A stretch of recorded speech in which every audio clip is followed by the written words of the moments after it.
I actually have an additional question of my own that I want to throw in that kind of I thought of whilst you were talking about this idea of responding to feedback and integrating things that should have been there in the first instance. One game that I was made aware of, which was improved by the expansion, which kind of fixed an issue with the first one, was actually an accessibility one. So their expansion included tokens which worked with people for color blindness, whereas the first one, the colors were just really impossible to tell apart for people with certain types of color blindness. Is accessibility something that you've been having to consider as part of the game design for this one? Yeah, that very much so. So I worked with a graphic designer who, understood all of the issues around visual impairment and all that kind of thing. And she's done a great job of making the game look great, improving on the already amazing artwork that we've received, and doing it in such a way that that it's accessible to people with visual impairment as well. So obviously that's a key issue.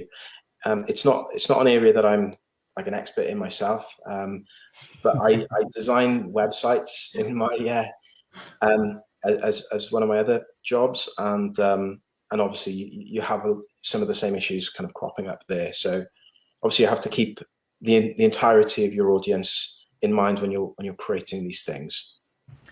We speak about opportunity. It's about creating as much opportunity as possible, whether that's for narrative or whether that's for accessibility.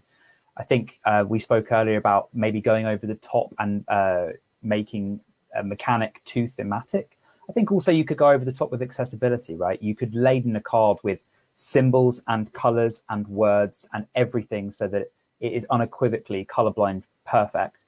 But that is going to add weight, visual weight to your card that creates memory issues. So even something as basic as colorblind friendly cards can have a tightrope that you need to walk to make sure that you don't overcompensate. I am colorblind. I am that guy in the gaming group who has a huge problem with so many things. There are a lot of games that I cannot play. I think it's really interesting, the idea of new expansion content to help make games more accessible, because it goes back to what we were saying about trying to make sure that the core of something is very playable for the majority of people. And I appreciate there are some games that aren't going to be, like the Bob Ross art game is never going to work for my eyes. That's totally fine. But I think it's interesting because we live in a world where we've got more access to communication than ever, but also more access to small scale print models. So actually, we're getting a lot of people who are wanting to upgrade the tokens for their game from plastic tokens to maybe their own custom coins, upgrade the dice components. So actually, I think we are seeing a lot more personalization.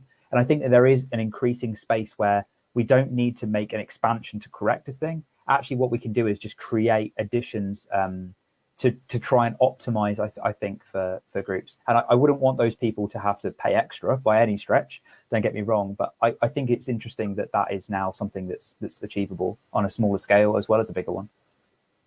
I'm really glad to hear about that response, just because how often it's a surprising oversight, and how many games are unplayable for some people for just those reasons. So I'm really glad that that's something that you tackled from the get-go. For anybody watching as well, I would really like to hold up a big flag to, there is a colorblind gaming group on Facebook. I think it's the Association of Colorblind Gamers. And the group is largely people bringing their game designs to the group and running it past a collective of people like myself who have various visual impairments. So you can see what suits that community. So yeah, that's the Association of Colorblind Gamers. Check that out. It's an amazing community and it's a really good resource for accessibility, I think. And hopefully that's just the beginning for accessibility issues.